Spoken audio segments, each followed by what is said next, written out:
The BMW's red bow gleamed under my son's Christmas lights like a taunt.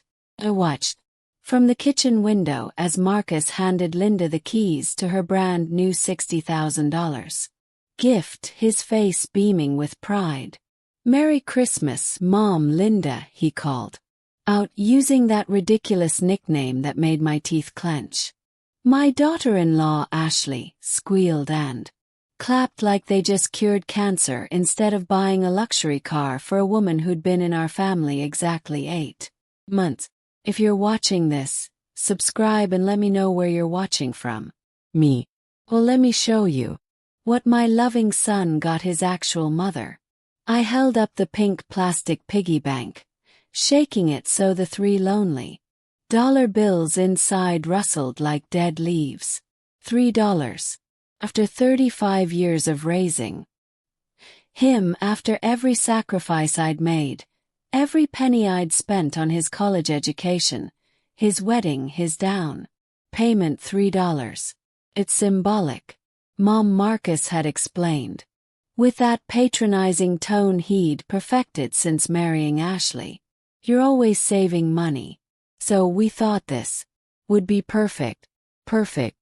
That's exactly what I'd called it when I smiled sweetly and thanked him for such a thoughtful gift. Because that's what mothers do, isn't it? We smile and pretend our hearts aren't breaking while our children hand us scraps and call it love. I watched Ashley link arms with Linda, both of them admiring the leather interior like schoolgirls.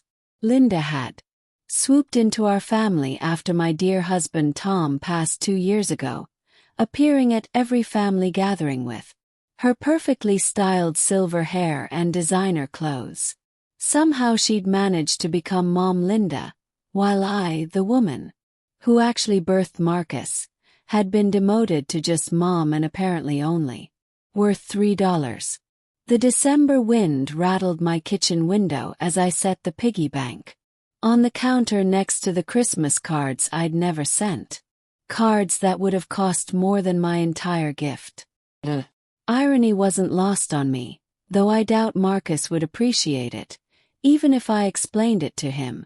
I'd spent the morning cooking their Christmas dinner, of course, standing in my kitchen for 6 hours preparing honey-glazed ham, homemade rolls, green bean casserole from scratch, and that ridiculous trifle Ashley insisted on, even though no one but her actually liked it.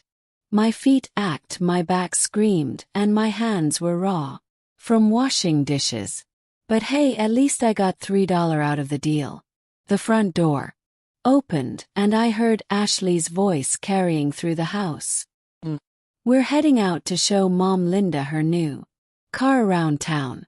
Now would you like to come or want to join us?" Just an announcement that they were leaving, taking their precious Mom Linda on a victory lap while the woman who provided their Christmas feast stood alone in her kitchen holding a children's toy.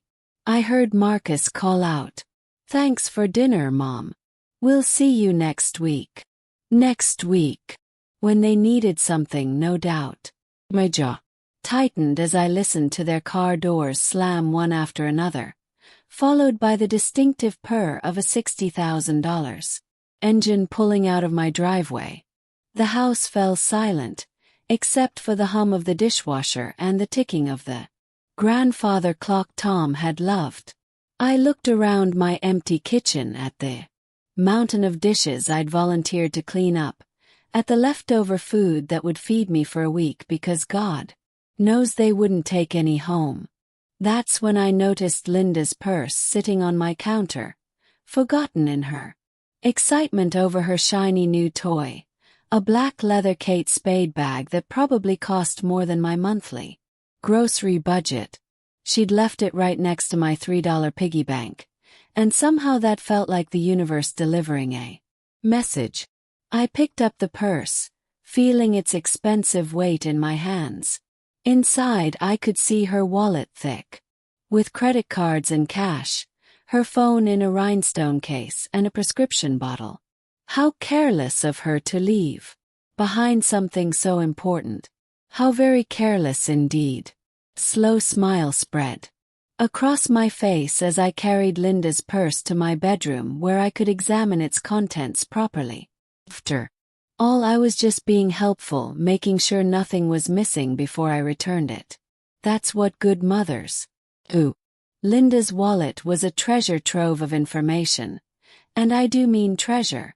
As I carefully inventoried the contents on my bedroom dresser, I couldn't help but marvel at how much someone could learn about a person from their purse. Cash, nearly $400, credit cards from every major bank, plus store cards for Nordstrom, Saks, and Tiffany.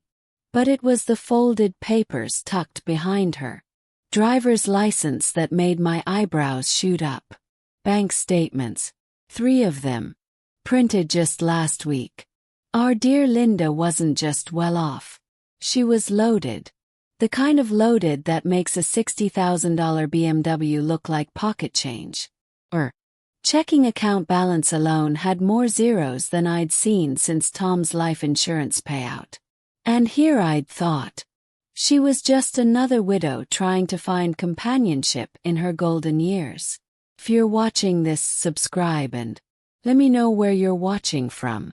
Her phone buzzed constantly with text messages, and I couldn't help but notice the notifications lighting up the screen. Deposit confirmed. $15,000 from something called Sunset Investments. Meeting confirmed for Thursday. Bring the Williams file. Williams? That would be us.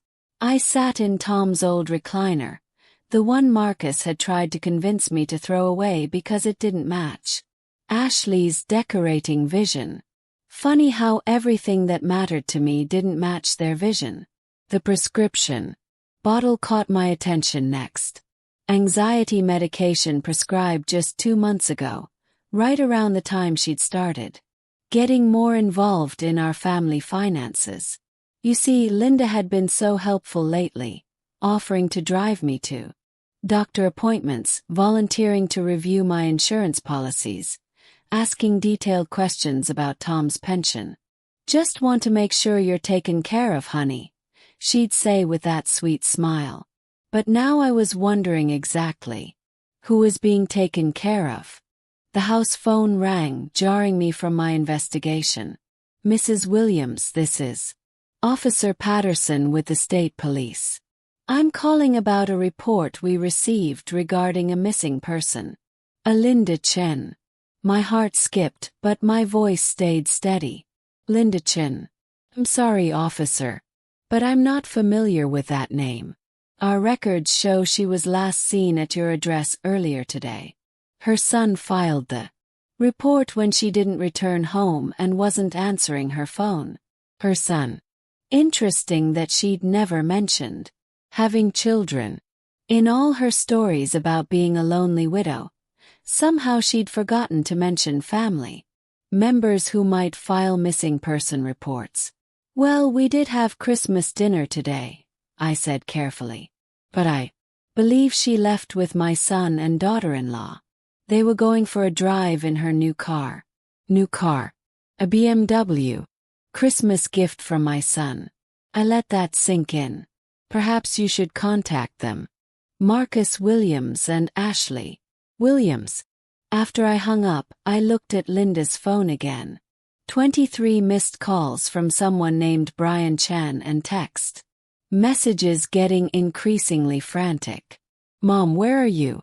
The police are looking for you. Please call me back. So, Linda had a son who cared enough to call the police when she went missing. Unlike my son, who'd probably wait a week before wondering where I was. The irony was delicious, really. Here I was, holding the belongings of a woman whose child actually worried about her well-being. I opened her photo gallery, telling myself I was still just being thorough. Most recent photos showed Linda at various family gatherings. Family gatherings. Linda at Marcus and Ashley's anniversary dinner. Linda at their Labor Day barbecue. Linda at Ashley's birthday party. In every single photo, she was positioned between Marcus and Ashley like she belonged there more than I did. But it was the older photos that made my blood run cold. Pictures of documents, screenshots of bank statements, photos of the inside of my house, my bedroom, my home office areas, where a guest had no business being. The timestamp showed she'd been documenting things for months, long before her relationship with our family had become so cozy. My hands were shaking now as I scrolled further back. There it was. Photo of Tom's death certificate. Another of our marriage license. Screenshots of property records showing the value of our house and a photo that made my stomach drop. My social security card which I kept in my jewelry box upstairs. Linda Chen wasn't just a lonely widow looking for family. She was conducting surveillance. The question was why, and more importantly, what was she planning to do with all this information?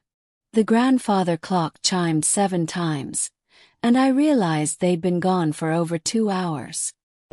Tour of the neighborhood shouldn't take that long, even with stops to show off a new car. My phone sat silent on the nightstand. No calls or texts from Marcus letting me know where they were or when they might return Linda's purse. I carefully repacked everything exactly as I'd found it, but not before taking photos of her bank statements and the more interesting documents with my own phone. If Linda was playing games, then she just taught me the rules. The BMW's engine announced their return, and I heard Ashley's laughter floating through the winter air. I positioned myself in the kitchen, Linda's purse in hand, ready to play the concerned mother who'd discovered their oversight. But as I watched Linda through the window, studying her face as she walked toward my door, I noticed something I'd missed before. The way she moved, the way she surveyed my property, the calculating look in her eyes as she approached. This wasn't a woman who'd carelessly forgotten her purse. This was a woman who'd left it behind on purpose. Oh my goodness, thank you so much for keeping my purse safe, Linda gushed as I handed it over. Her performance, Oscar-worthy. I can't believe I forgot.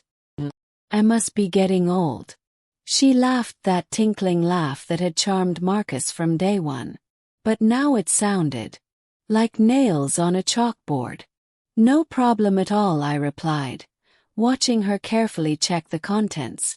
Her fingers moved quickly through the wallet, and I caught the almost imperceptible relief that flashed across her face when she confirmed everything was still there. I hope you enjoyed showing off your beautiful gift. Oh, we did. Marcus is such a thoughtful boy. You raised him well. The way she emphasized boy when talking about my 35-year-old son made my skin crawl. Ashley and I stopped by my house so I could show the car to my neighbors. They're all so jealous. If you're watching this, subscribe and let me know where you're watching from. Marcus appeared behind her, already reaching for his coat. Well, Mom, we should get going. Work tomorrow. You know how it is. 3 hours ago, he'd been beaming about his generous gift to Linda. He was treating our family Christmas like an obligation to check off his list. Actually, Marcus, before you go, I said, my voice sweet as pie, I got a call from the state police. Something about Linda being reported missing. Color drained from Linda's face. Missing? But that's ridiculous. I'm obviously not missing. That's what I told Officer Patterson. Apparently, your son filed a report. I watched Linda's composure crack for just a moment. He must be worried sick about you. My son. Linda's voice pitched higher. Oh well. Brian can be overprotective. Ever since his father died. She waved her hand dismissively. I should call him and explain. You have a son. Ashley looked genuinely surprised. Linda, you never mentioned having children. The silence stretched uncomfortably. Linda's eyes darted between all of us, clearly calculating her next move. We're not very close. He lives in Seattle. Different lives, you know how it is. But I knew better now. Those text messages had been desperate, loving, concerned. That wasn't the communication pattern of a distant relationship. Linda had been lying to us about being alone in the world, just like she'd been lying about so many other things. How wonderful that you have family, I said, still smiling. And they care enough to worry when you don't come home. That's precious. Marcus shifted uncomfortably. Mom, we really need to get going. Early morning tomorrow. Course, sweetheart. Drive safely. Linda, I do hope your son stops worrying once you call him back. I watched through the window as they walked to their cars. Linda moved quickly, already dialing her phone before she reached the BMW. Marcus and Ashley followed more slowly, and I could see them talking, probably about Linda's mysterious family revelation. Soon as their tail lights disappeared, I went to my computer. Brian Chen, Seattle. Took me exactly 15 minutes to find him on social media. And what I discovered made everything click into place. Brian Chen wasn't just Linda's son. He was a successful attorney specializing in elder law and estate planning. His Facebook page was full of photos with his mother. Recent photos showing a close, loving relationship. Photos at family dinners, birthday celebrations, holidays. This wasn't a distant, estranged son. This was a devoted child who spoke to his mother regularly and spent holidays with her. So why was Linda pretending to be alone? Why was she inserting herself into our family when she clearly had one of her own? Kept digging. Linda's social media presence was minimal, but Brian's was open and Mother's appeared frequently in his post. Mom's visiting again next month from October. Family dinner with Mom and the kids from September. Mom's advice about the Peterson case saved the from August. The Peterson case. I Googled it on impulse and found myself reading about a complex elder fraud investigation that Brian Chen had worked on. An elderly woman had been systematically defrauded by people she trusted, people who had gained access to her finances through emotional manipulation. My hands went cold. I printed the article along with several others about Brian's work: elder fraud prevention, financial abuse awareness, protecting seniors from family members and friends who exploit their trust. Either this was the most incredible coincidence in history, or Linda Chen was running a very sophisticated, long-term con, and my son had just bought her a $60,000 car with money I was starting to suspect he didn't actually have. I called Marcus's cell phone. It went straight to voicemail, so I tried the house. Ashley answered, her voice tight with irritation. Hey, Marcus is in the shower. That's fine, dear. I just wanted to ask him something about his finances. You know, with the expensive gift and all. I'm curious how you two are managing such generosity. Pause was too long. What do you mean? Well, a BMW isn't exactly pocket change. I'm just impressed that you've both done so well for yourselves. I kept my voice light, curious, grandmotherly.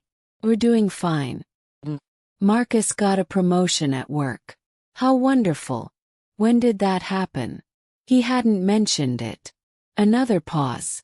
Recently. Look, I should let you go. Marcus needs help with something. She hung up before I could ask another question, but she told me everything I needed to know. People who are legitimately doing well financially don't get defensive when asked about their success. They brag about it. Sat in Tom's chair looking at my $3 piggy bank and thinking about $60,000 worth of car sitting in Linda's driveway. Then I thought about those bank statements in her purse and her son, the elder fraud attorney, and the surveillance photos she'd taken of my personal documents.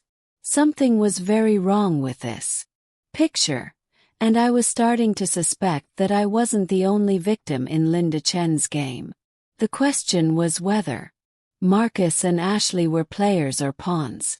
Either way, tomorrow I was going to start finding out exactly what Linda Chen was really after. And if my instincts were right, Christmas was about to become very interesting indeed. I didn't sleep much that night. Instead, I sat at my kitchen table with a pot of coffee and every piece of information I could find about Linda Chen, Brian Chen. And something that was becoming clear wasn't adding up. By sunrise I had a plan that would have made Tom proud. My first call was to Brian Chen's law office in Seattle. I used my sweetest grandmother voice when his secretary answered. "Hello, dear. This is Dorothy Williams from Virginia. I'm calling about Brian's mother, Linda. There was a little incident yesterday, and I want to make sure she's all right. Oh, you must be the family friend she's been visiting." Mr. Chen was so worried yesterday when his mother didn't answer her phone. "Is she okay? If you're watching this, subscribe and let me know where you're watching from." Family friend, interesting choice of words. Yes, she's fine now. But I'm curious. How long has Linda been staying in Virginia? Brian must miss her terribly. Oh, it's been several months now. September, I think. He calls her every day. Such a devoted son. He was planning to visit for Christmas. Linda insisted she wanted to spend the holidays with her new friends there. September. Linda had been in Virginia since September, which meant she'd been planning whatever this was for 4 months. And she'd deliberately kept her son away for Christmas so he wouldn't interfere with her operation. Well, she's certainly become part of our family here. My son even bought her a car yesterday. The silence on the other end was deafening. Sorry, did you say your son bought her a car? A beautiful BMW. $60,000. He's so generous. Mrs. Williams. Think. There might be some confusion. Linda has her own car and her own money. She wouldn't need anyone to buy her anything. She's quite well off financially. I let that sit for a moment. Well, perhaps I misunderstood. You know how it is with us older folks. After I hung up, I poured another cup of coffee and stared out at my winter garden. Linda Chen was wealthy, had a devoted son, and owned her own car. So why was she letting my son spend $60,000 on another one? And why was she pretending to be alone? Phone rang and Marcus' name appeared on the screen. Finally. Mom, we need to. Good morning to you too, sweetheart. How did you sleep? Seriously, Ashley and I are coming over. We'll be there in an hour. The tone was all wrong. This wasn't a social visit. This was an intervention, which meant Linda had already gotten to them. I spent the next hour preparing for battle. They arrived looking like they'd dressed for a funeral. Marcus wore his serious business suit, and Ashley had on her handling difficult clients outfit. They sat across from me at my kitchen table like a tribunal. Mom, Marcus began, his voice carefully controlled. Linda is very upset. She feels like you violated her privacy yesterday. I raised an eyebrow. Raised by keeping her purse safe. I'm afraid I don't understand. She thinks you went through her things. Well, of course I did. What if something had fallen out? What if she'd had medication that needed to be refrigerated? I was being responsible. Ashley leaned forward. Linda feels uncomfortable about some of the questions you asked last night. About her son, about her finances. I was making conversation. I thought it was wonderful that she has family who care about her. Marcus' jaw tightened. Thing is, Mom, Linda's been through a lot. Her relationship with her son is complicated, and she doesn't like to talk about it. Complicated. That wasn't how Brian's secretary had described their daily phone calls and family dinners. Missy. And the police call. Was that complicated too? They exchanged. Look. Ashley spoke carefully. Linda explained that her son has some control issues. He gets anxious when he doesn't know where she is. It's actually part of why she needed to get away from Seattle. Control issues. I almost laughed at the audacity. They were rewriting the narrative in real time, turning a concerned son into a controlling monster to explain away yesterday's inconvenient phone call. How awful for her, I said. Sympathetically. It must be so hard to have family who care too much. Marcus missed the sarcasm entirely. Exactly. That's why what you did was so hurtful. She trusted us with her privacy, and then you started interrogating her about her personal life. Marcus, I asked where her son lived. That's hardly an interrogation. Mom, the point is Linda is family now. She's been like a mother to us, especially after Dad died. She's been there for us in ways that he stopped himself, but the damage was done. In ways that what, Marcus? In ways that I haven't been. Ashley jumped in quickly. That's not what he meant. No, I think it's exactly what he meant. Linda has been like a mother to you. The kind of mother who deserves a $60,000 BMW. Unlike your actual mother who deserves $3 in a piggy bank. The silence was arctic. Marcus' face flushed red. A gift was symbolic, Mom. You know that. Yes, you've explained the symbolism. Lane, I'm a penny-pinching old woman who should be grateful for scraps. I stood up and walked to the window. Tell me something, Marcus. How exactly did you afford Linda's car? What do you mean? I mean, $60,000 is a lot of money. Even for someone with your new promotion. Another exchanged look. Ashley's tell was that she touched her wedding ring when she was lying. She was touching it now. We saved up, Marcus said. For how long, Mom? I don't think our finances are any of your business. You're absolutely right. Your finances are none of my business. Just like Linda's purse contents are none of hers. I turned back to face them. But I'm curious about something else. The promotion you got, Marcus. When did that happen exactly? He shifted uncomfortably. Few months ago. Your new title. Regional sales manager at the same company. He nodded thoughtfully. That's interesting because I ran into your old boss, Jim Henderson, at the grocery store last week. He mentioned they'd had to let several people go recently. Budget cuts. He was worried about you. Marcus went very ill. Ashley's hand was practically welded to her wedding ring. Jim doesn't know about internal promotions, Marcus said finally. No, I suppose he wouldn't, especially if they didn't actually happen. The kitchen fell silent except for the tick of the grandfather clock. Finally, Ashley spoke up. Think we should go. This conversation isn't productive. You're probably right. I walked them to the door. Give Linda my regards.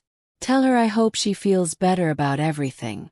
As I watched them drive away, I realized the game was more complicated than I'd thought. Linda wasn't just running a con on me. She was running one on Marcus and Ashley too. The question was whether they were willing participants or just as much victims as I was supposed to be. Either way, it was time to level the playing field. I spent the rest of the day playing detective, and what I discovered made my blood boil. Marcus hadn't gotten a promotion. In fact, according to his company's public records, he'd been written up twice in the last 6 months for poor performance. The $60,000 BMW hadn't come from his success. It had come from somewhere else entirely. Quick check of public records showed that Marcus and Ashley had taken out a second mortgage on their house 3 months ago. $70,000. Approved in October, right around the time Linda would have been gathering all that financial intelligence from her little surveillance operation in my house. If you're watching this, subscribe and let me know where you're watching from. The pieces were falling into place, and the picture they formed made me sick to my stomach. Linda had spent months collecting information about my finances, my property values, my late husband's pension.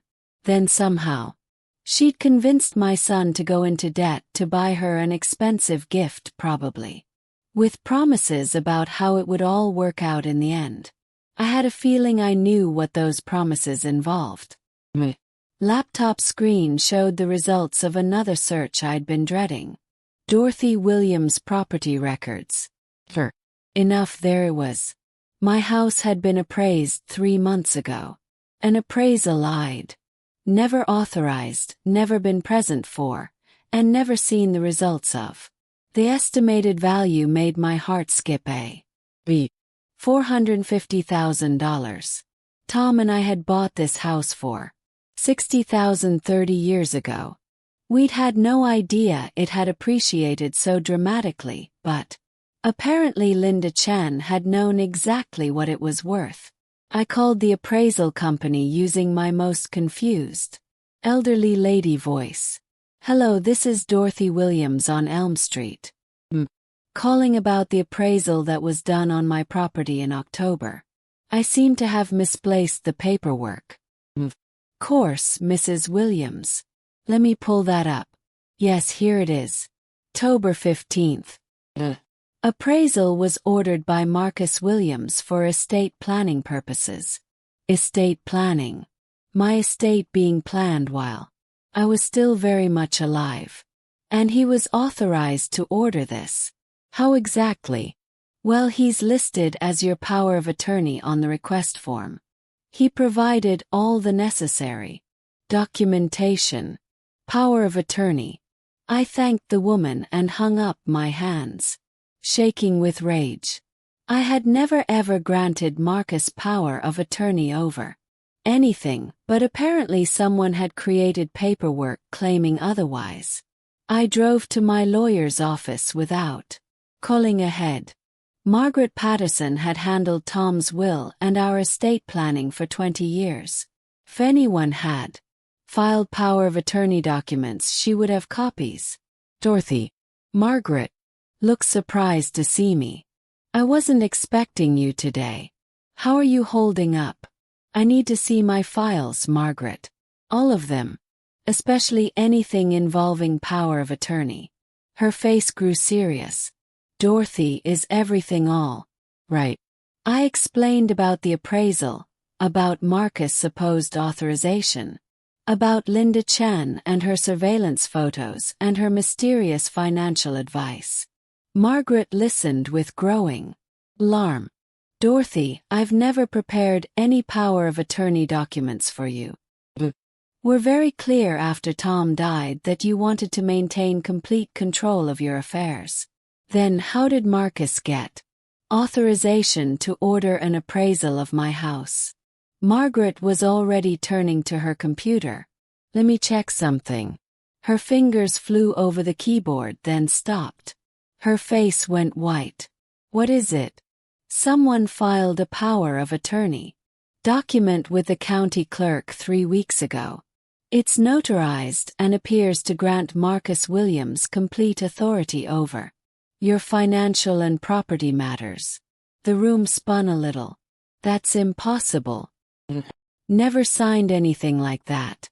Dorothy, I need you to look at something." She turned her monitor toward me. There on the screen was a legal document bearing my name and signature. It looked official, complete with a notary seal and witness signatures. It was also a complete forgery. The signature looks like yours, Margaret said carefully. I studied it closely. It's close, but look at the Y in. Dorothy, I always loop it twice. This only has one loop. And I never dot my I's with circles. I use plain dots. I pointed to several inconsistencies in the handwriting. This is a very good forgery, but it's not my signature. Margaret's expression was grim. Dorothy, if someone forged legal documents to gain control of your assets, this is fraud. Serious fraud. We need to call police. Not yet, I said quickly. I need to understand the full scope of what they're planning first.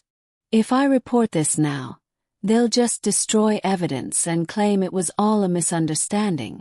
Dorothy, this is dangerous. If they have fake power of attorney documents, they could sell your house, drain your accounts, anything. I thought about Linda's bank statements, about her son, the elder fraud attorney, about the BMW that Marcus couldn't actually afford. Think they're planning exactly that, but I want to catch them in the act. Margaret looked horrified. I can't advise you to wait on this. You're not advising me. I'm telling you what I'm going to do. I stood up, feeling more determined than I had in years. But I need you to do something for me. 1. Change my will. Change it how? Smiled. And it wasn't a nice smile. Want to leave everything to charity. Effective immediately. Make it ironclad, Margaret. No loopholes, no contests, no way for Marcus or anyone else to inherit so much as a penny. Dorothy, are you sure? You're angry right now. Decisions made in anger. I'm not angry, Margaret. I'm clear-headed for the first time in months. I thought about my $3 piggy bank and $60,000 worth of BMW. Done being taken advantage of by people who think love comes with a price tag. As I drove home, I felt lighter than I had since Tom died. For the first time in this whole mess, I was 3 steps ahead instead of 3 steps behind. Linda Chen and my son thought they were playing chess with a helpless old woman. They were about to learn that this old woman had been watching, learning, and planning. And unlike them, I actually knew the rules of the game. Tomorrow, the real fun would begin. The next morning brought the kind of crisp January air that makes everything seem possible. I was humming while I made coffee, planning my day when the phone rang. Linda Chen's voice was honey, sweet and full of concern.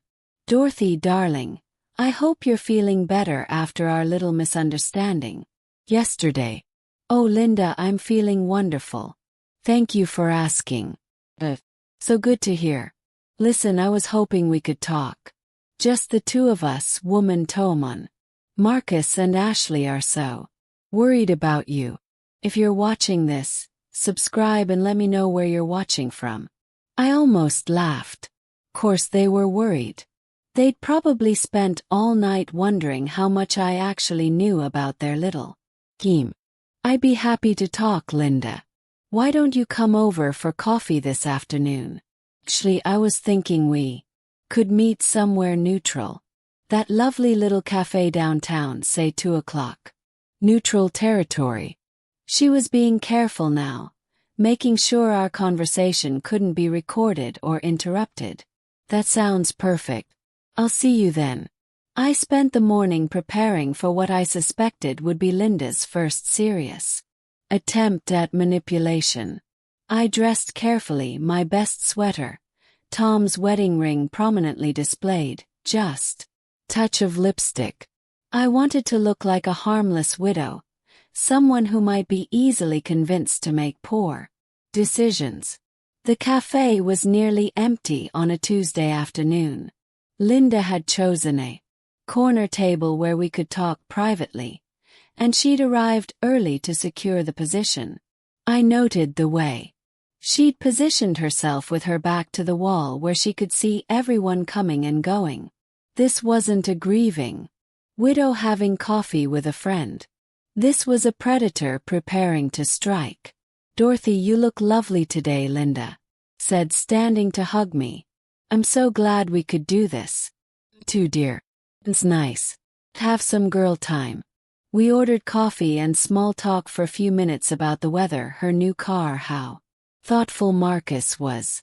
Then Linda leaned forward with that concerned expression she'd perfected. "Dorothy, I want you to know that Marcus and Ashley are very worried about you. They think you might be feeling left out, maybe a little jealous of our relationship." I widened my eyes innocently. Jealous? My goodness, why would they think that? Well, the questions yesterday about my son, about my finances, it felt a little intrusive, like maybe you were trying to find reasons not to trust me. "Linda, hope you don't think I was prying. I was just making conversation." She reached across the table and patted my hand. "Of course, sweetie.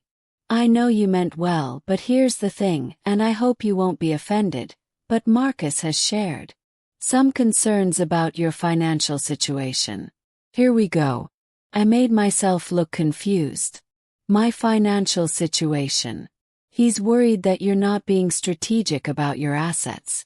You know, planning for the future, making sure your money works as hard as possible for you."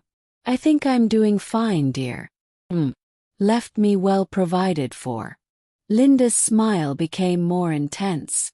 "But Dorothy, are you really maximizing your potential? That beautiful house of yours, for instance. It's worth so much money just sitting there. You could be leveraging that equity, making investments that would secure your future investments." "Oh yes. Marcus mentioned that you've been talking about maybe downsizing, finding something more manageable, and I happen to know some people who specialize in helping seniors transition their assets in tax-advantaged ways." Blinked slowly as if processing this information. Tax-advantaged ways.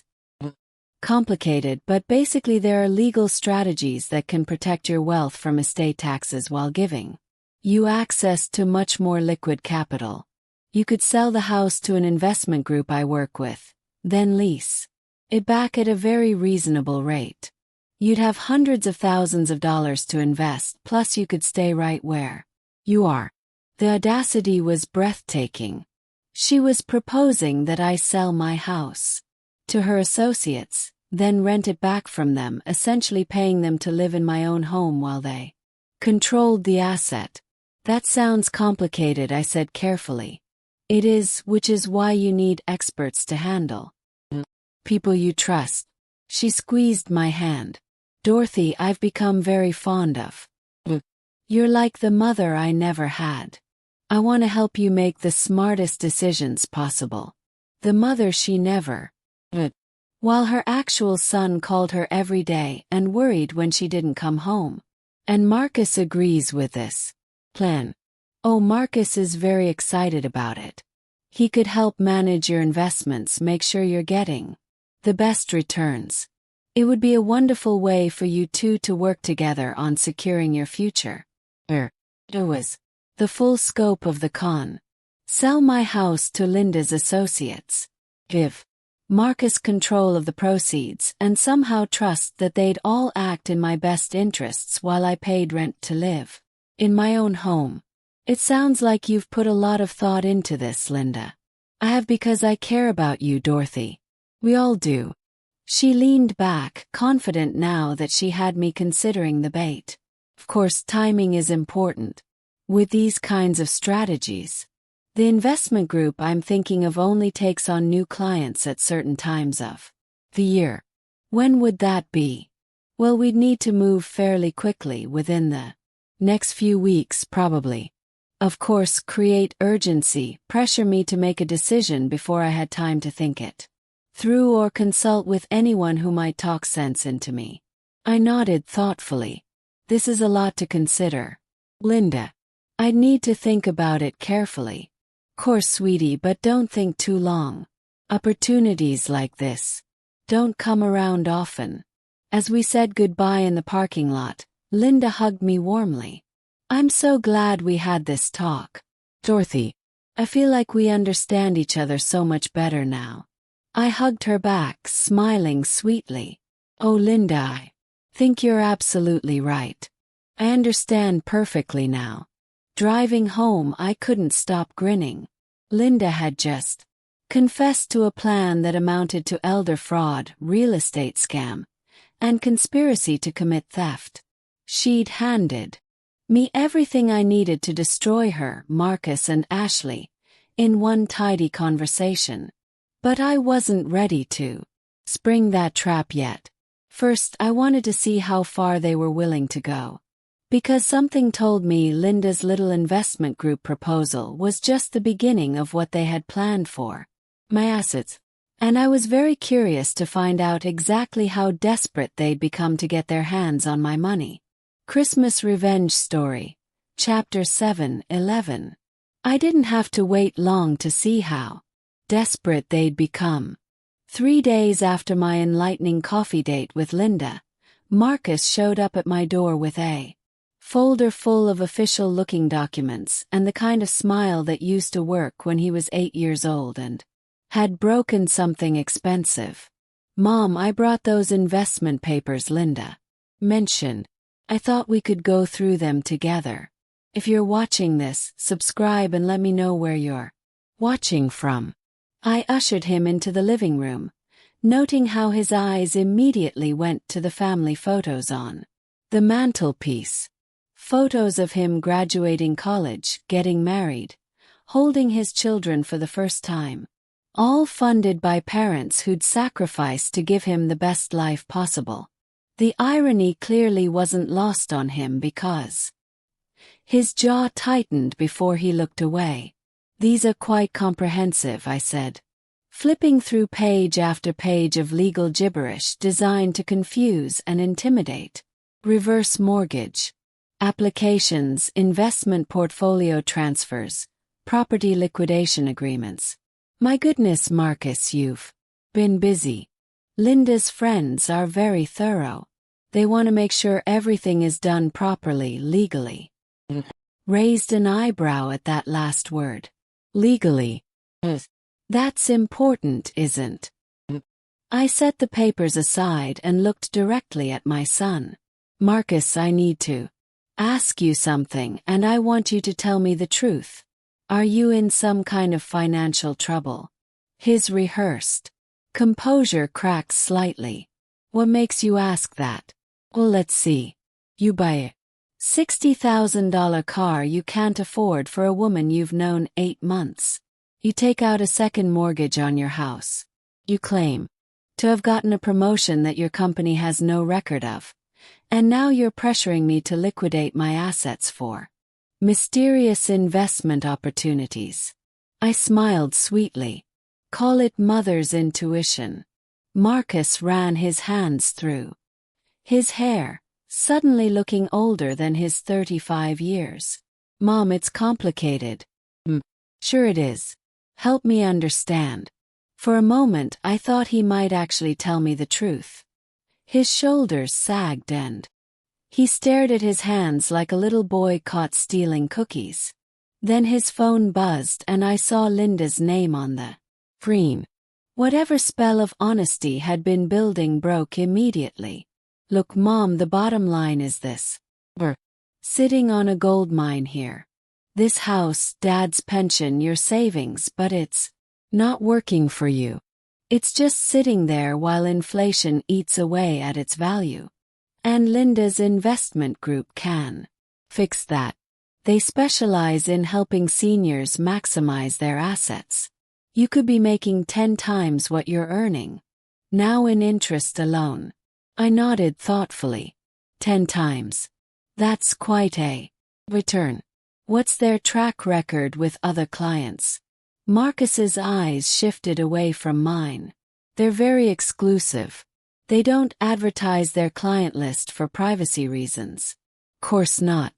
And you've met these mysterious investors personally. Linda handles all the client relations.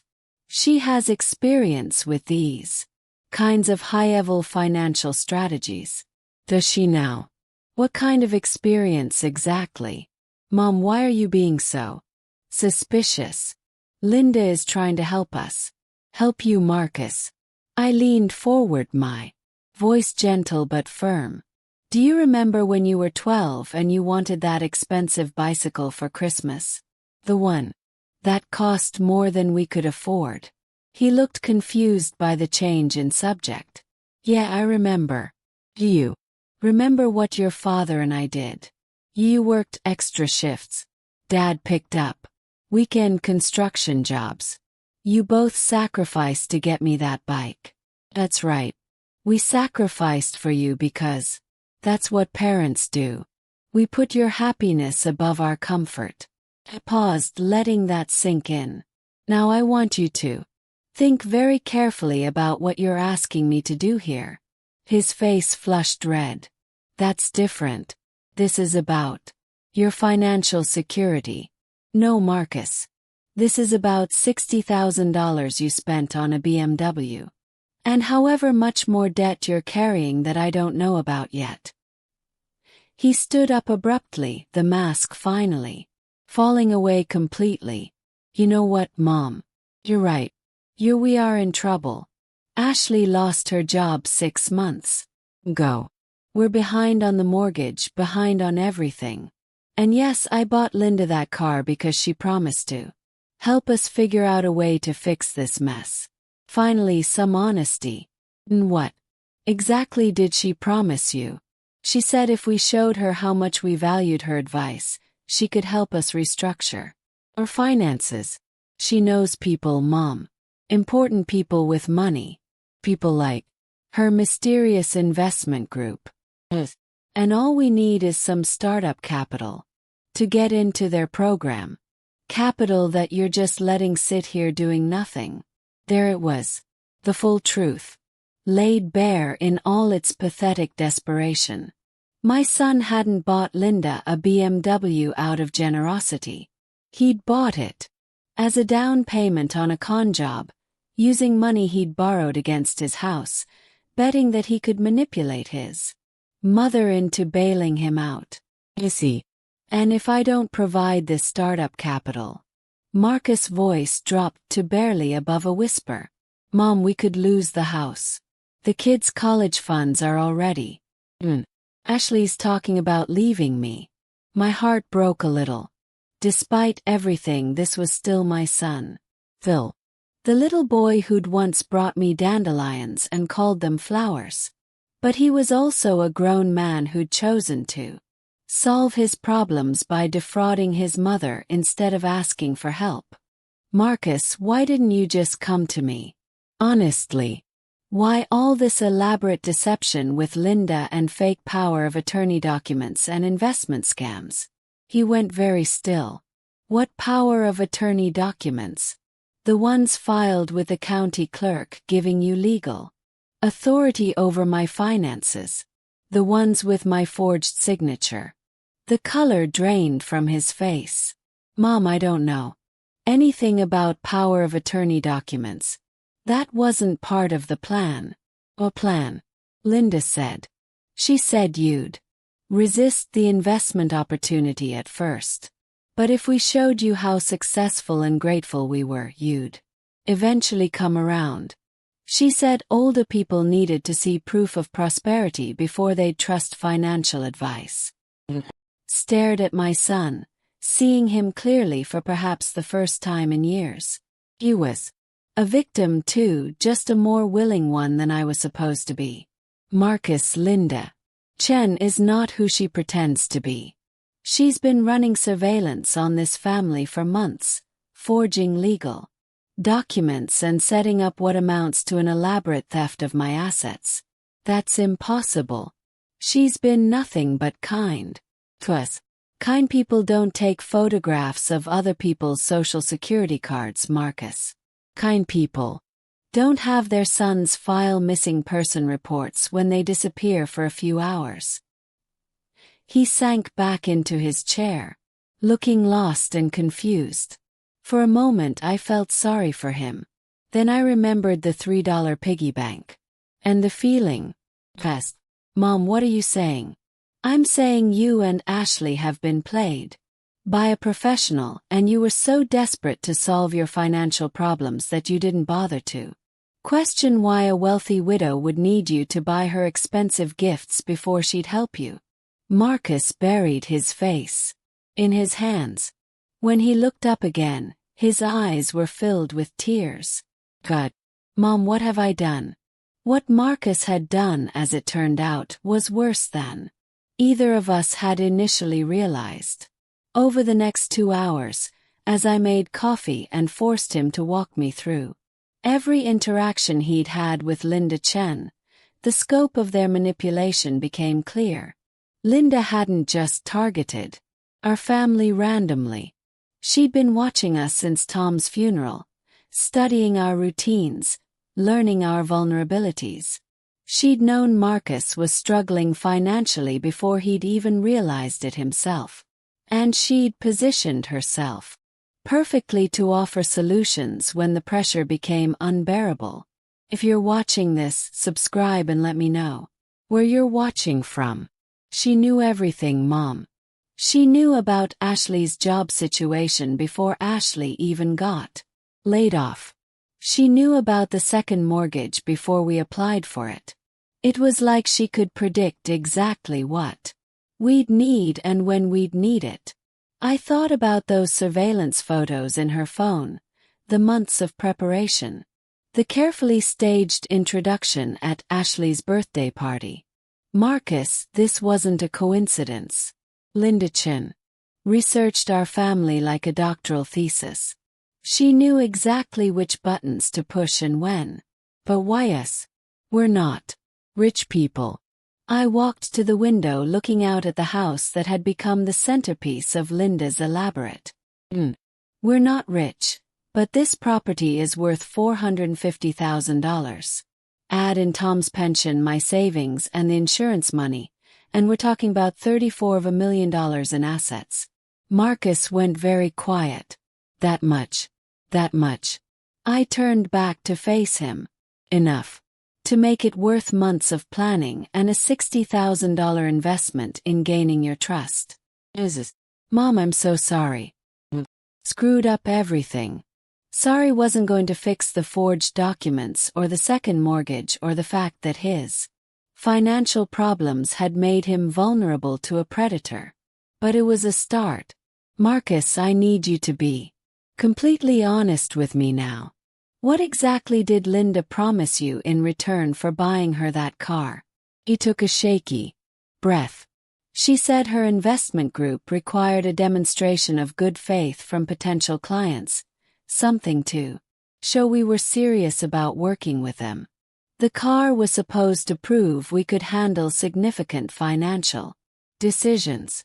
And after the car, she said they'd review our financial situation and help us restructure everything. Consolidate our debts, set up new investment portfolios, maybe even help us qualify for better mortgage terms for fee, I assume. Oh yes. But she said the returns would more than offset the cost.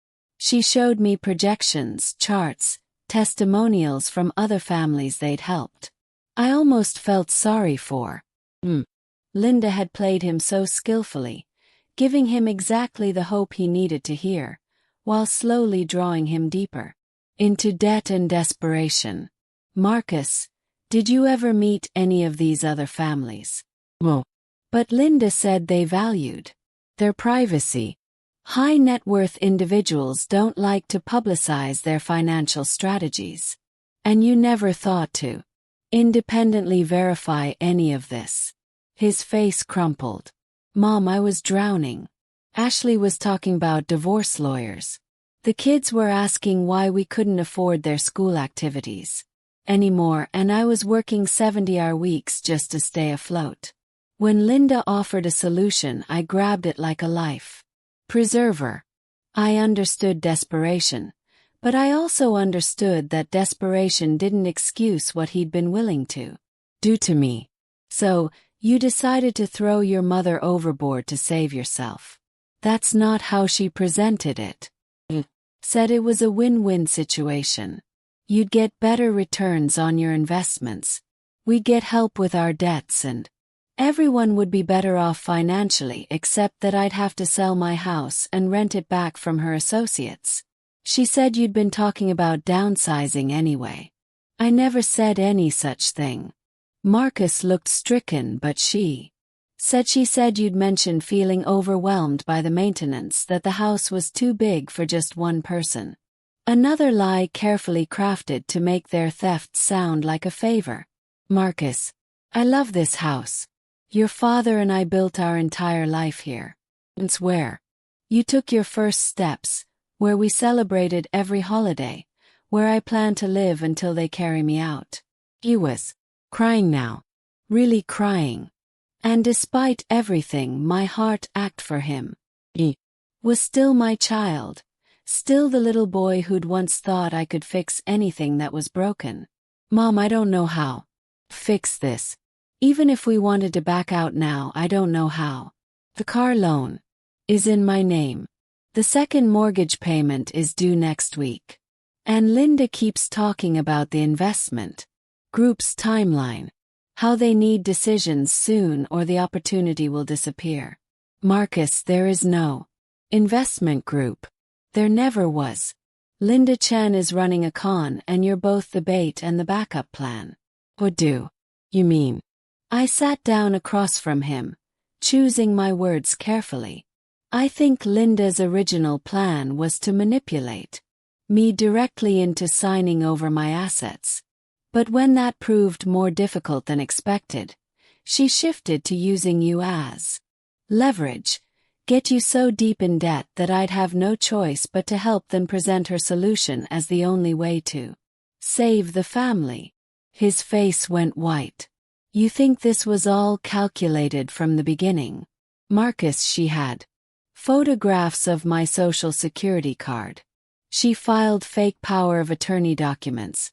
She's been in contact with property appraisers and God knows who else. This wasn't desperation or opportunism.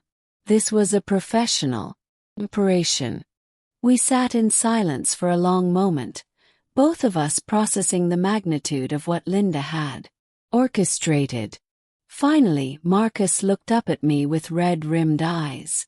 Mom, what do we do now? For the first time since this whole mess had started, I smiled genuinely at my son. Now, sweetheart, we turn the tables. Linda Chen thinks she's been playing chess with amateurs. She's about to discover that this particular amateur has been learning the game while she wasn't paying attention. What do you mean? I reached into my purse and pulled out my phone, scrolling to the voice recording app I'd started when Marcus first arrived. I've been documenting every conversation, every confession, every admission of guilt. Linda may be good at running cons, but she made one critical mistake. What's that? She underestimated the woman whose life she was trying to steal. I stood up, feeling more energized than I had in months. Now let's call Ashley and get her over here. It's time for this family to have a completely honest conversation about exactly what we're going to do to Linda Chen.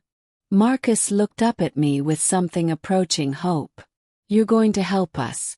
I thought about the $3 piggy bank sitting on my kitchen counter, about the forged documents and the surveillance photos and the elaborate manipulation that had nearly destroyed my family. Oh, sweetheart, I'm going to do so much more than help you. I'm going to teach Linda Chen why you should never try to con a woman who's lived through 70 years of people underestimating her. Ashley arrived within the hour looking like she'd been crying for days. When she saw Marcus's tear-stained face and the pile of investment documents scattered across my coffee table, she sank into Tom's old recliner with a defeated sigh. She knows, doesn't she? Ashley asked quietly. About all of it. I know about the forged documents. fake investment group, and the fact that you're both in over your heads with a professional con artist," I replied, pouring her a cup of coffee. "What I don't know is how much of this you were aware of versus how much Linda fed you in carefully crafted lies. If you're watching this, subscribe and let me know where you're watching from." Ashley wrapped her hands around the mug like it was an anchor. I knew we couldn't afford the BMW. I knew the promotion story was a lie, but Linda was so convincing about the investment opportunity, and I was so scared about losing the house. She trailed off, staring into her coffee. "Ashley, I'm not here to judge you. I'm here to figure out how we clean up this mess before Linda destroys all of us. Can it be cleaned up?" Ashley looked up at me with desperate hope. "Or are we completely screwed?" "Well, that depends on how far you're willing to go to make this right." Marcus leaned forward. "Mom, we'll do anything." "Do I mean it?" "Whatever it takes." I walked to my desk and pulled out a folder I'd been preparing for the last 3 days. Because what I'm about to propose is going to require both of you to be better actors than you've ever been in your lives. I spread my plan across the coffee table. Printed emails, fake financial documents, and a timeline that would make Linda Chan very sorry she'd ever heard the name Dorothy Williams. "Here's what's going to happen tomorrow. Marcus, you're going to call Linda and tell her I've agreed to the investment proposal. You're going to say I was initially resistant, but after seeing how happy she'd made you both, I've decided to trust her judgment." Ashley frowned. "But won't she be suspicious if you suddenly change your mind?" "Not if Marcus sells it right. Linda expects elderly people to be confused and changeable. She'll chalk it up to typical senior behavior and congratulate herself on her patience paying off." I pulled out the next set of documents. "Then, Ashley, you're going to arrange a meeting with Linda and her mysterious investment group. Tell her I want to meet them face to face before signing anything, that I'm old-fashioned that way." "But they don't exist," Marcus pointed out. "Exactly. Which means Linda is going to have to scramble to produce them, or she's going to have to admit there is no investment group and reveal her real plan." Ashley was studying the fake documents I'd prepared. "Dorothy, these look incredibly official. How did you? I may be old, but I'm not technologically illiterate. Amazing what you can accomplish with a good printer and too much time on your hands." Mile. "Linda isn't the only one who can forge convincing paperwork." Marcus picked up one of the fake bank statements showing dramatically inflated account balances. "Mom, what is all this supposed to accomplish?" "Bait, sweetheart. Linda thinks I'm worth 34 of $1 million. These documents suggest I'm actually worth closer to 2 million. When she sees these, her greed is going to override her caution. And then what?" I pulled out my phone and showed them the recording app. "Then we document everything, every conversation, every promise, every illegal proposal. By the time we're done, we'll have enough evidence to send Linda Chan to prison for elder fraud, forgery, and conspiracy to commit theft." Ashley looked skeptical. "But won't she be suspicious if we're suddenly so cooperative?" Ashley, "Linda has been playing a long game for months. Is emotionally invested in this con succeeding. When people are that close to a big payoff, they tend to ignore warning signs that would normally make them cautious." I walked to the window, looking out at the neighborhood where I'd lived for 30 years. Besides, she's already made one critical mistake that's going to be her downfall. "What's that?" Marcus asked. "She filed those forged power of attorney documents with the county clerk. That's a felony, and there's a paper trail leading directly back to her. Even if she tries to run now, she's already committed a crime that can be prosecuted.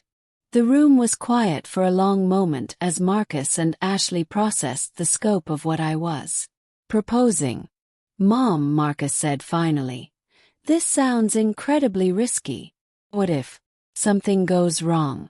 I thought about the $3 piggy bank, about Linda's condescending smile over coffee, about the months of surveillance and manipulation they'd subjected my family to. Marcus' Linda Chin made a fundamental error in judgment.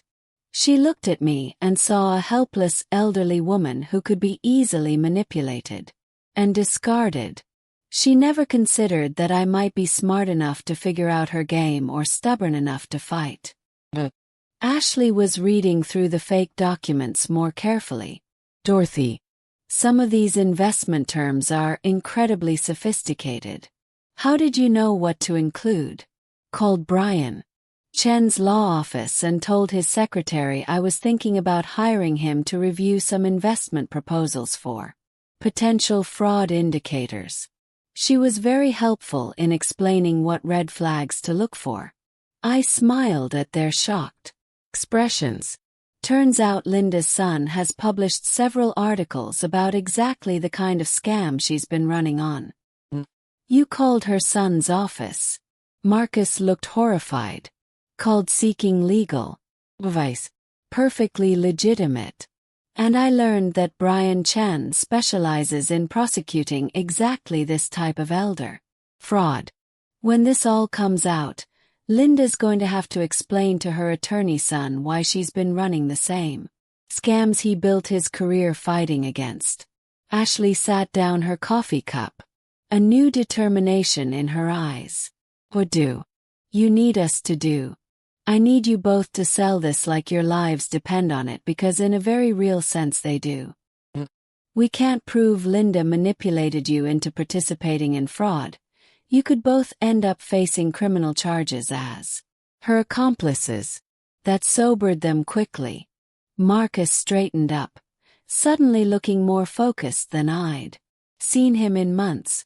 "Mom, you really think we can pull this off?" "Sweetheart, I spent 40 years as a nurse dealing with emergencies, managing crises, and thinking fast under pressure." Linda Chin picked the wrong woman to mess with. I gathered up my fake documents and smiled at both of them. "Now let's go over exactly what you're going to say to Linda tomorrow, because by the time we're finished with her, she's going to wish she'd never heard the name Williams." The meeting was set for Friday afternoon at Linda's house, and she was practically vibrating with excitement when she opened the door. She'd dressed for success in an expensive silk blouse and her best jewelry, clearly expecting to close the biggest deal of her career. "Dorothy, Marcus, Ashley, come in. Come in." She ushered us into her living room, which had been transformed into a makeshift conference room with presentation materials spread across every surface. "I'm so excited you've decided to move forward with this opportunity. If you're watching this, subscribe and let me know where you're watching from." The room was a shrine to luxury. Expensive art, designer furniture, fresh flowers that probably cost more than most people's weekly grocery budget. All of it paid for, I suspected, by previous victims who'd been unfortunate enough to trust Linda Chen with their financial futures. "Linda, before we begin, I'd like to meet with your investment team," I said, settling into an uncomfortable modern chair that was all style and no substance. I'm old-fashioned about these things. I prefer to look people in the eye before I trust them with my life savings. Linda's smile flickered for just a moment. "Course, Dorothy. Unfortunately, they were called away on an emergency with another client, but I have all their credentials here and I can answer any questions you might have." "An emergency?" I raised an eyebrow. "What kind of emergency requires an entire investment team?" "Well, you know how it is with high-stakes financial matters. Sometimes situations require immediate attention." Linda shuffled through her papers nervously. But I assure you they've reviewed your case thoroughly, and they're very excited about the potential returns. Ashley leaned forward, playing her part perfectly. Linda, Dorothy has been asking some very detailed questions about the investment structure. She wants to understand exactly how her money will be managed. Of course, that's very wise. Linda spread out a series of charts and graphs that looked impressive, but were essentially meaningless. Your initial investment of $750,000 would be placed in a diversified portfolio of high-yield securities. Pretended to study the documents carefully. $750,000. But Linda, my assets are worth considerably more than that. Linda's eyes lit up like a slot machine hitting jackpot. Well, yes, but we typically recommend starting with a conservative amount for the first year, then expanding the portfolio as returns demonstrate the program's success. I pulled out my fake bank statements and spread them across her coffee table. According to my financial review, I have liquid assets of nearly $2 million. Shouldn't I be maximizing the growth potential on all of it? Linda practically lunged for the documents, her composure cracking as greed overrode her caution. Dorothy, these numbers are. This is substantially more than we initially discussed. Well, I had my accountant do a comprehensive asset evaluation after our coffee meeting. Turns out Tom was even more financially savvy than I'd realized. I watched Linda's pupils dilate as she calculated her potential take from a $2 million. Marcus played his role beautifully, looking slightly overwhelmed by the numbers. Mom, I had no idea Dad had invested so much. No wonder you've been able to live so comfortably. Your father was very good with money, I said, patting Marcus's hand. He always said the secret was to never let anyone know exactly what you had until you were ready to use it. Linda was frantically taking notes, probably calculating commission percentages in her head. Dorothy, with assets of this magnitude, we definitely want to structure the investment differently. Much more aggressive growth strategies, probably some offshore components to minimize tax liability. Offshore. I widened my eyes innocently. Is that legal? Completely legal when structured properly. My associates specialize in international investment vehicles that take advantage of favorable tax treaties. She shot me a look. Linda was now proposing money laundering in addition to fraud. We were gathering evidence faster than I dared hope. Linda, this all sounds wonderful. But I'm curious about something, I said, settling back in my chair. How exactly did you get into this line of work? You mentioned having experience with high-level financial strategies. For the first time since we'd arrived, Linda looked genuinely uncomfortable. Well, I've worked with several investment groups over the years. I have a talent for identifying clients who would benefit from specialized services. Your son Brian, does he work in finance as well? The question hit like a physical blow. Linda went very still, her carefully maintained composure finally cracking completely. My son doesn't work in this field. Well, that's interesting because when I mentioned your name to my attorney, she said she'd heard of a Brian Chen who's made quite a name for himself prosecuting financial crimes. Elder fraud specifically. The silence in the room was deafening. Linda stared at me with the expression of someone who just realized they'd walked into a trap. Dorothy, I'm not sure what you're implying. I'm not implying anything, Linda. I'm stating facts. Your son, Brian Chen, is an elder fraud attorney in Seattle. He specializes in prosecuting exactly the kind of scam you've been running on my family for the last 6 months. Linda shot to her feet, her mask finally falling away. Completely. I think this meeting is over. Oh, I think you're right about that. I stood up as well, pulling out my phone and stopping the recording app I'd been running since we'd arrived. Marcus, Ashley, I think it's time we called the police. Linda's face went white. You've been recording this. Every conversation we've had, every proposal you've made, every illegal scheme you've suggested, including your offer 5 minutes ago to help me launder money through offshore accounts. You can't prove anything. Your word against mine. I smiled, pulling out the folder of evidence I'd been building for weeks. Actually, Linda, I can prove everything. The forged power of attorney documents filed with the county clerk, the unauthorized property appraisal, the fake investment proposals, the surveillance photos you took of my personal documents. Linda sank back into her chair, finally understanding that her carefully constructed con was collapsing around her. The question now, I continued, is whether you want to make this easy or hard, because either way you're going to prison. The only variable is how many additional charges you rack up between now and when the handcuffs go on. Marcus stepped forward, and for the first time in months, he looked like the strong man I'd raised. Linda, I trusted you. We all did. And you used that trust to try to destroy my family. Marcus, you don't understand. I was trying to help you.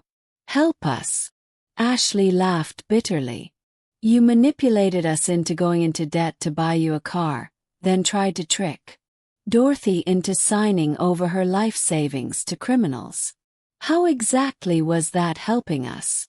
Linda looked around the room desperately, clearly searching for any angle that might salvage the situation. Dorothy, we can work this. I can make sure you get your money back. All of it. What money? Linda. Money from your non-existent investment group. Or are you talking about returning the $60,000 Marcus borrowed against his house to buy you a BMW? Her shoulders sagged in defeat. What do you want? I walked to her window, looking out at the expensive neighborhood she'd been living in while running cons on elderly victims. I want you to call your son Brian and explain to him exactly what his mother has been doing for a living.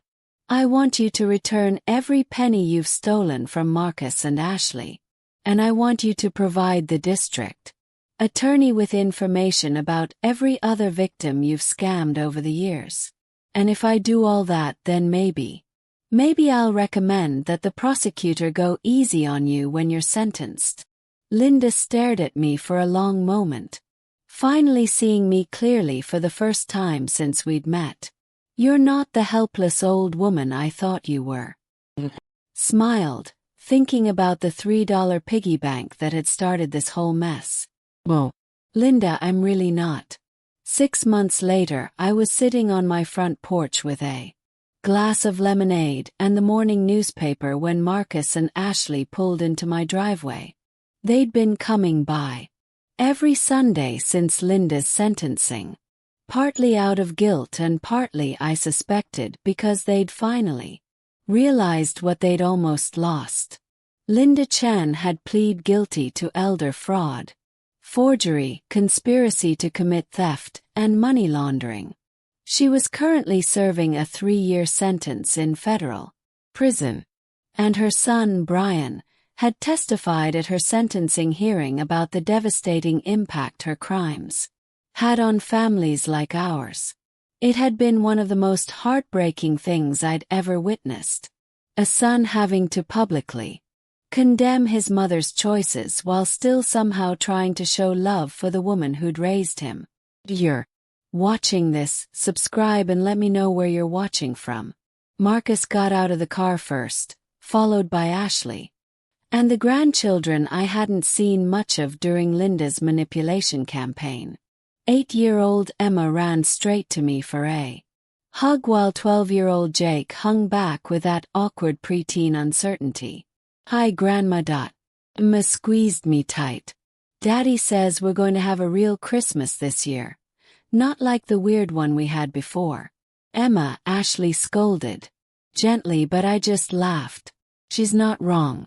Last Christmas was pretty weird. Wasn't it?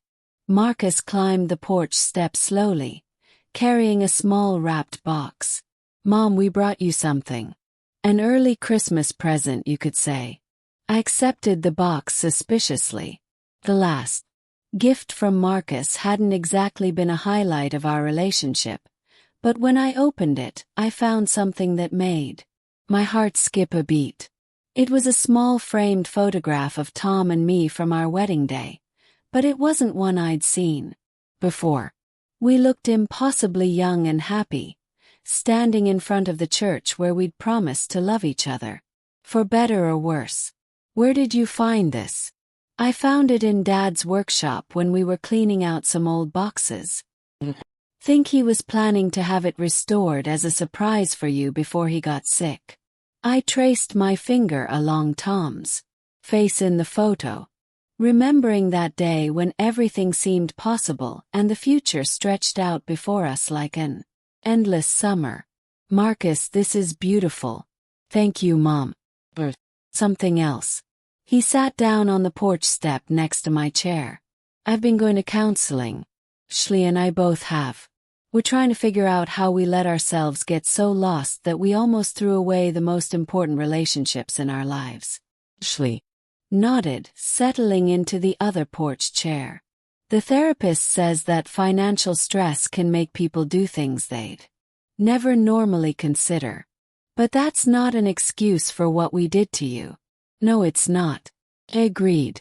But it's an explanation, and that's a start.